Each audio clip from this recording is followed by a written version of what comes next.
We are going live. Welcome back to the program, everybody. It's another Wednesday night, as always.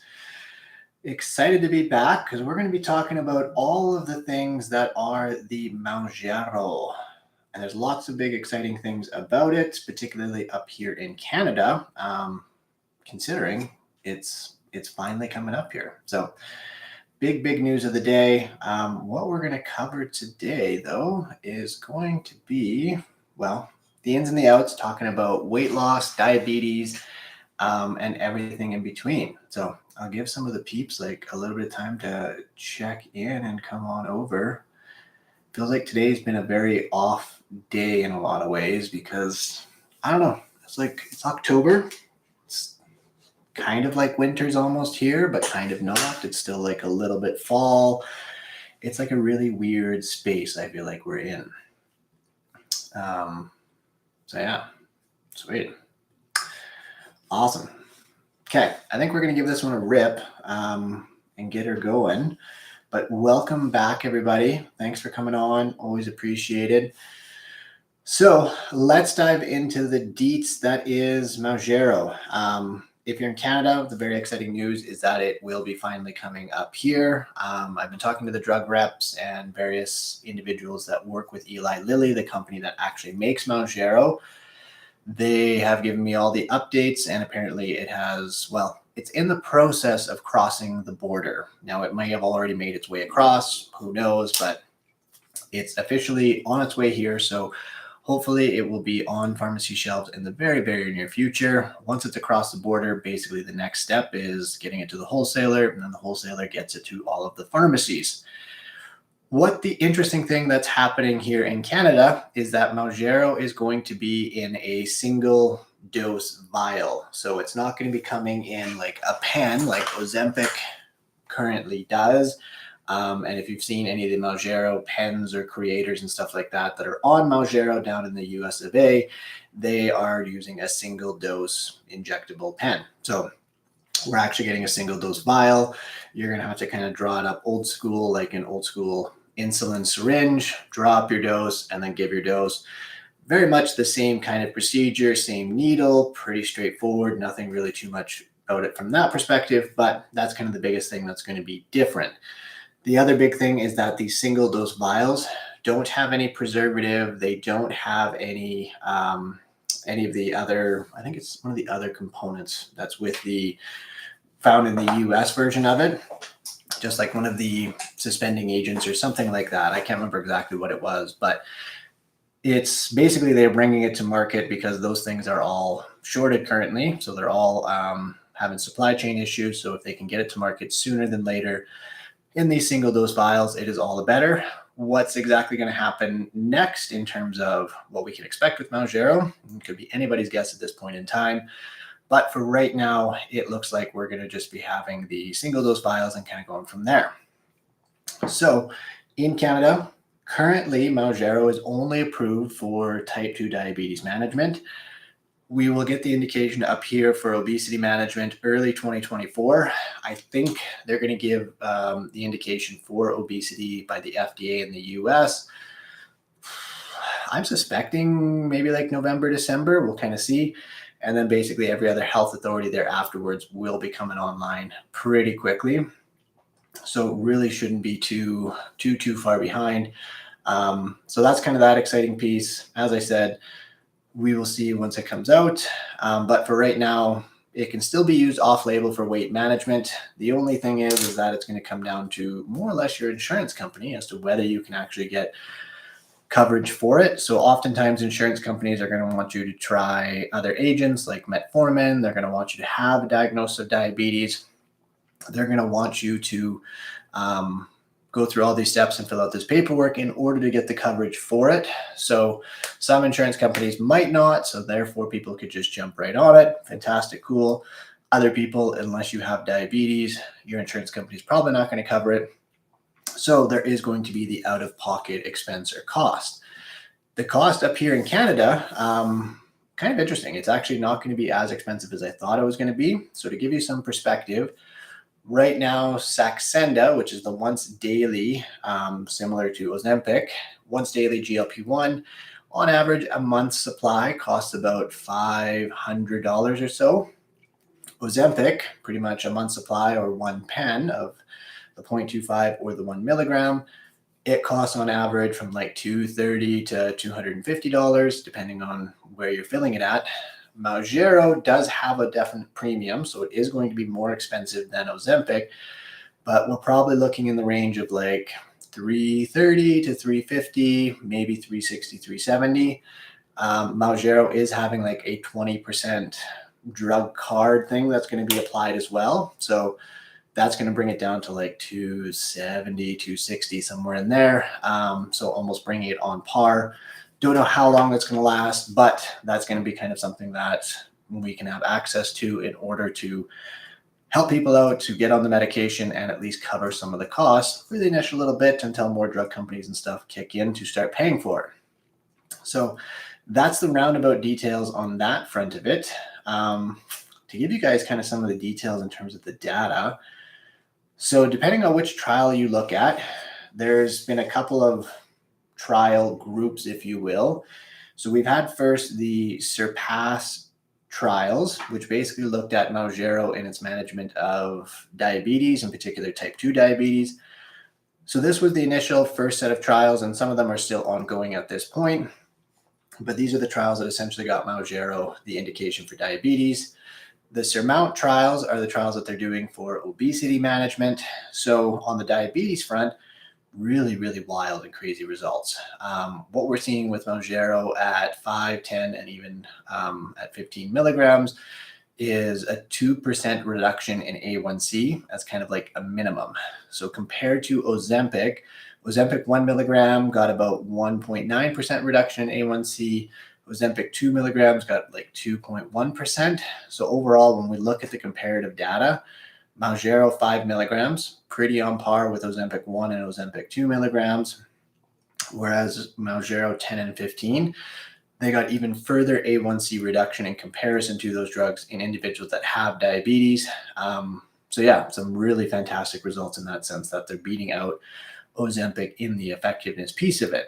So that was kind of some head-to-head trials, in particular the Surpass 2 trial looked at that aspect of it and showed some pretty stunning and amazing results. Now, there's an interesting trial that's currently in the works that's going to be looking at Wegovy 2.4 milligrams against Mounjaro 15, I think 10 and 15 milligrams for weight management in particular. Those results will be very interesting. It's going to be another head-to-head trial. I think one of the cool things about all of this drug space that we're in is that we're seeing all of these head-to-head trials starting to go down. I mean, they're technically non-inferiority trials, so it's more looking at and confirming that whatever drug you're comparing your new drug to is no worse than the previous drug, but you can do some analysis and show superiority and that sort of thing. It's semantics really for you guys, but for evidence-based medicine, it is kind of important in that respect. But regardless of that, we're getting these head-to-head trials of these big blockbuster medications going up against each other and showing what are the actual results when we compare these drugs under similar trial conditions. Usually that doesn't happen. Usually it's like the drug versus the placebo, drug versus some other much weaker agent, something like that, but not the two big dogs going at it and actually showing the head-to-head. So some might say that Eli Lilly, the guys that are making Mounjaro, definitely got some pretty big cojones, if you will, in taking on Ozempic and Novo Nordisk and comparing their drug against it in kind of more of a head-to-head comparison. And nonetheless, I think big cojones, yes, but also I think they're pretty confident that their drug is going to be just far superior. And thus far, we're Surpass 2 and other trials blowing it out of the water. So super awesome and crazy results in that respect of things.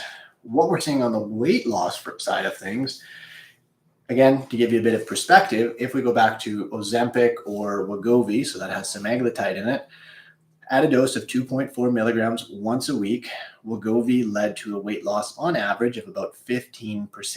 Okay, so that's 15% from baseline. So again, if you're 100 pounds, that's 15 pounds that would be lost on average. If you're 200 pounds, that would be 30 pounds. If you're 300 pounds, that would be 30 pounds or 45 pounds. Yeah, something like that. Anyways, so that's kind of the idea of when it's 15% from baseline. So that was Wegovy 2.4. Mounjaro at a dose of 15 milligrams once a week. What we saw with it in terms of weight loss effects in the SURMOUNT-1 trials was a 20%, actually it was like almost a 21% loss from baseline. So again, 21% loss. If you're 100 pounds, that's 21 pounds that was lost. If you are 200 pounds, that's 42 pounds that's lost. So pretty freaking wild amounts of weight that is being lost by individuals that are going on these medications. It's showing to be very, very effective in all of those realms. Now, what I think is also really cool about the Mounjaro side of things that has got me really excited is the molecule is a little bit different. So it's same but different when we look and compare it to semaglutide. So semaglutide is purely a GLP-1 receptor agonist. GLP-1, again, for those of you that don't know, is a molecule that is naturally produced by our body. When we eat a meal, it helps us to slow down our stomach, so how quickly food goes from the stomach to the small intestine. It helps the pancreas to produce more blood sugar, and then it goes up into the brain and helps to decrease your wanting and food-seeking behaviors. That's the main effect for weight management. When we look at Mounjaro, it has that GLP-1 component, but it also has what's called this GIP component, or a glucose insulinotropic polypeptide, or glucose-dependent insulinotropic polypeptide. So what that means is it's glucose-dependent, so it's dependent on sugar. That's when its mechanism kicks in. It's insulinotropic, so its main mechanism is basically getting the body to produce more insulin, which is going to help to bring down your blood sugar levels. And polypeptide just means it's a protein. So the cool thing about this GIP is that it actually was one of the first incretin molecules that was ever discovered. So it was actually discovered before GLP-1. And we initially looked at it, it looked like it was actually a drug or a molecule that led to weight gain and promoted weight gain because it did things like sensitizing your fat cells. So your fat cells seem to be more easily able to take up fat and would lead to weight gain. We weren't really sure of the mechanism in terms of how it acted in the brain and if it had any kind of effect in the brain at all in terms of decreasing food-seeking behaviors. So for a long time, it was kind of ignored. Nobody really paid attention to it because, yeah, it seemed to have these negative aspects to it. But when we dug into the research and dug into the studying it a little bit more, it was found that, yes, in some instances, so it depends on things like dose, amount of glucose, and a whole bunch of other factors where it could be weight promoting. But when it's used in conjunction with, say, GLP-1, it seems to have this weight loss effect, or at least helping us to manage our weight, to decrease our calorie intake, leading to weight loss. Now, we don't all know all the ins and the outs of how exactly it works and all the things that it's doing, because even then, there is some evidence to show that we can promote or be a receptor agonist, so a GIP receptor agonist. So that means it acts on the GIP receptors and gets the GIP receptors to do whatever it usually does. And that leads to weight loss. But it looks like we can also put a drug in that blocks the GIP receptors, so prevents activation of those receptors. And that also leads to weight loss as well. So it's kind of like this, if we switch it on, we get the effect. If we switch it off, we get the effect.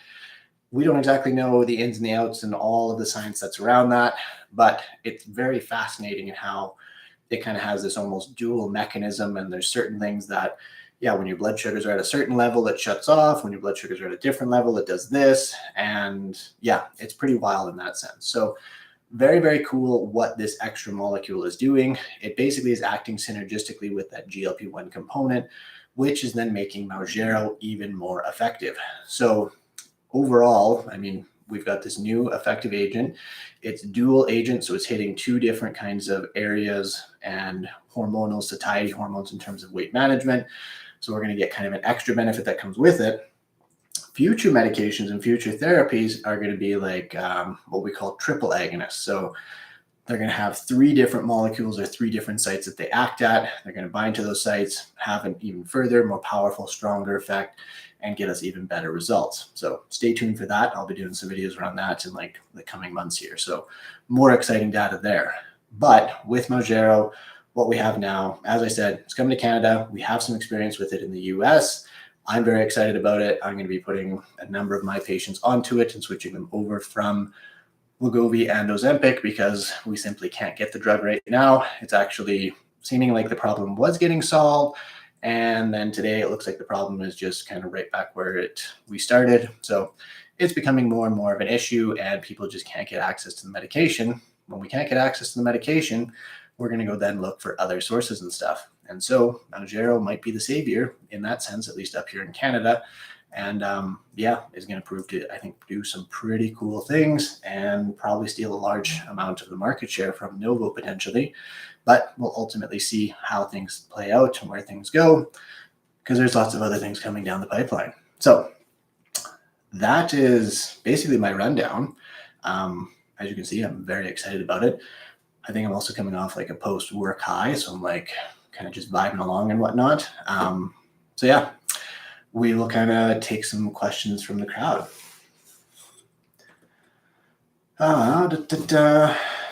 So Cindy Hughes, hello from Arkansas. Isn't it weird that Kansas and Arkansas like sound exact? They're so different in how you say them. Yeah, but hello, Cindy. Nice to see you. Cindy Evans asked, are the side effects for Mounjaro the same for Ozempic? So overall, yes.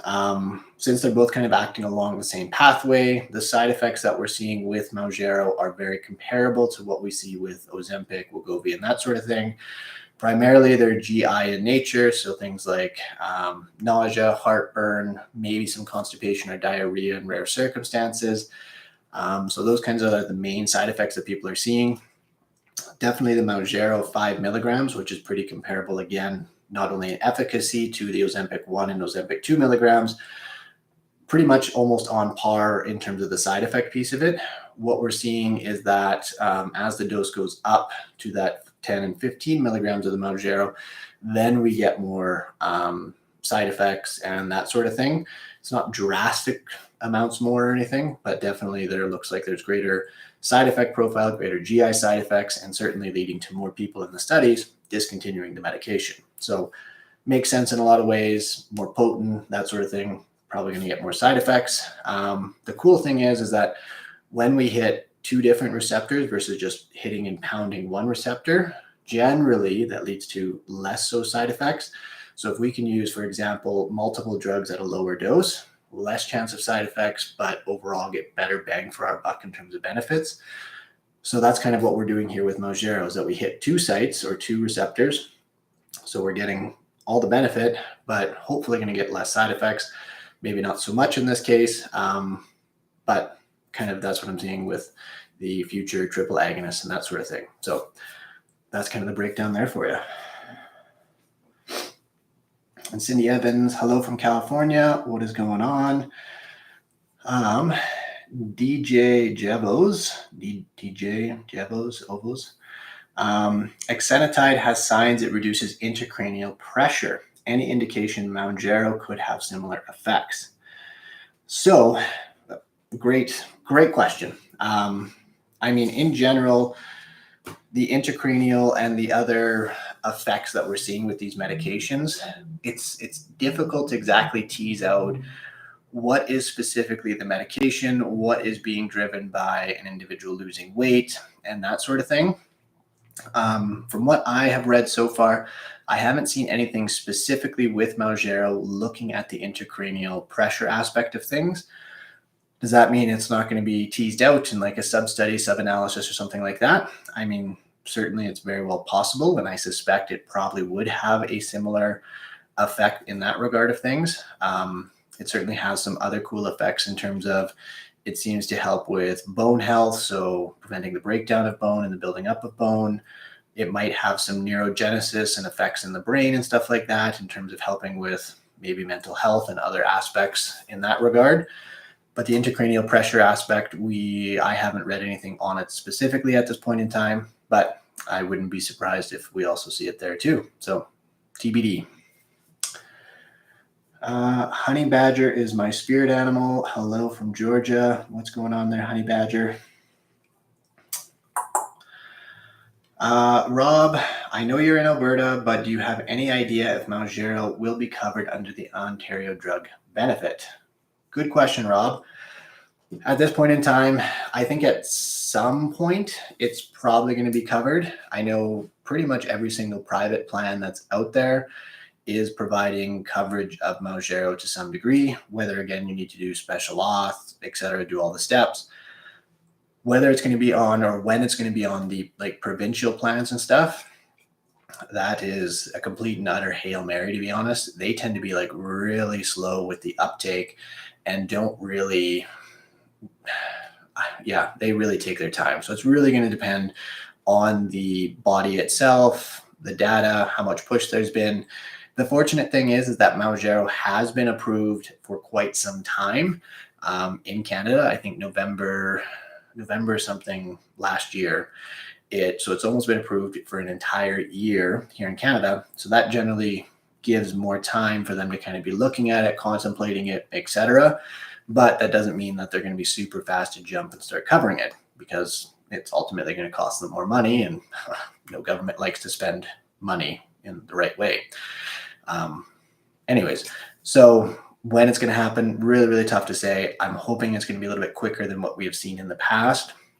So for Ozempic, for example, Ozempic came to market. A lot of private plans provided coverage for it. And I think it was 2-3 years behind that before Alberta Blue Cross here started covering it. So it could be right away. It could be a couple of years. It's really, really going to depend. And yeah, we really have no idea.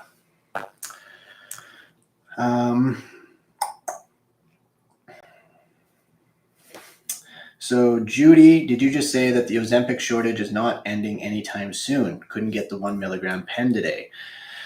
Yeah, so with the Ozempic shortage, we were told that, middle of October, shortage should be resolved. Everything could resume as normal and stuff. And it looked like they were almost going to get there. Like we could get access. At least each pharmacy got like one Ozempic 1 milligram pen every day.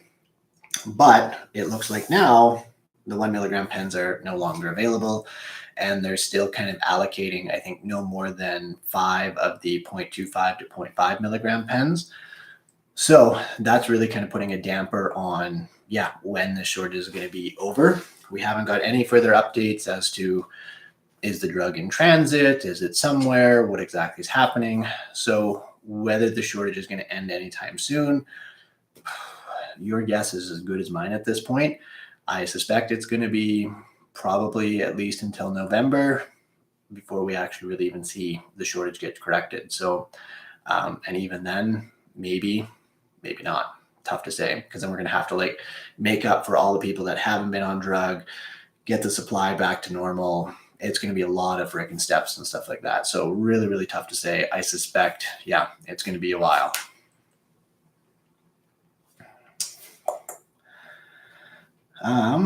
Delete. So happy you guys are getting Mounjaro. I've been on it since August 2022, 45 pounds down.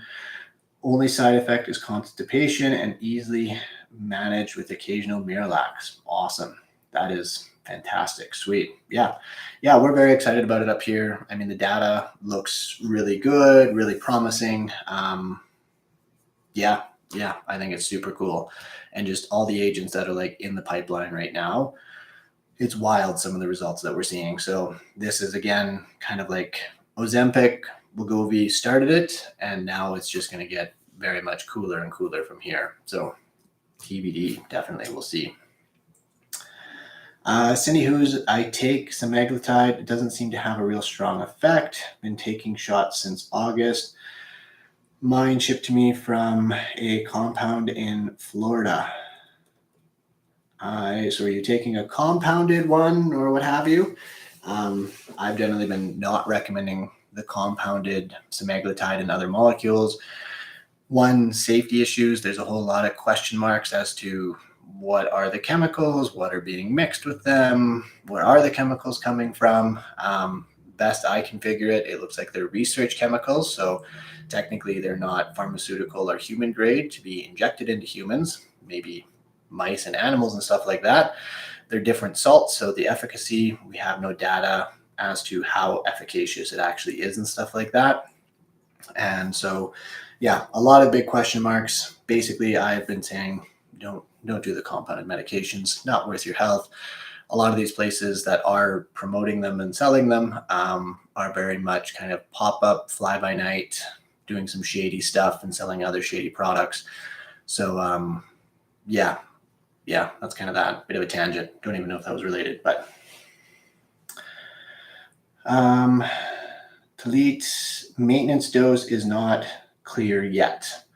Well, I mean, the whole question of like maintenance dose. So as with any kind of diet, if you've ever gone and you've lost weight on a diet, whether it's keto, intermittent fasting, or what have you, anytime you've done that, whatever you've done to lose the weight and get down to that lower weight, what happens when you come off of that said diet and no longer follow it? You gain the weight back, right? So the same thing is kind of the idea with the medications, is that we need to often stay on these medications. And so whatever dose got you to your weight that you're happy with, you need to ultimately stay on that dose of that medication to keep getting that benefit, to keep the weight off. A lot of people want to try and back off the dose or what have you. And I did a whole video on kind of maintenance dose and stuff like that. But really, the only time I recommend backing off on a dose is either A, you're trying to eat more calories to improve performance, or you just want to eat more calories in general, or B, you want to stop losing weight, but yet you keep losing weight, then backing off in that sense. But whatever dose got you to a certain point, not backing off on it and just keeping and maintaining yourself there and really working and getting your habits built in place, because too many people back off or even come off the drug altogether. And again, you just go down the exact same rabbit hole you've been going down over and over again. So maintenance dose, there isn't really data or anything like that to kind of say the approach around that, because it's going to be so individualized person to person. So it's things to think about.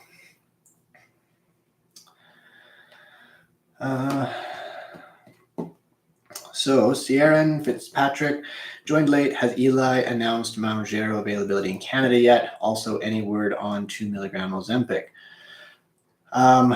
So they've announced it. Well, they haven't announced it, but they've told us November 1st. As I said earlier, it's in the process of going across the border, or is already across the border. So next steps will be then getting it to the wholesalers. Then the wholesalers will then need to distribute it to the pharmacies. So we're told ballparking kind of November 1st as the official launch date. So that's kind of when it should be here, but I don't think they've done a specific announcement around it. They're just kind of hyping up and telling all the healthcare professionals about it and letting them know. Ozempic 2 milligram pens. Well, at present, Novo Nordisk can't even keep the 1 milligram pens in stock. So the 2 milligram pens are likely very, very far away. They were supposed to be, again, kind of with the correction of the current Ozempic shortage mid-October here. But again, it doesn't look like that shortage is getting corrected anytime soon, unless there's a shipment or something like that that's coming down the pipe. So 2 milligram pens, I would be thoroughly impressed and surprised if they suddenly appeared. Be great, but I don't know if that's going to be anytime soon.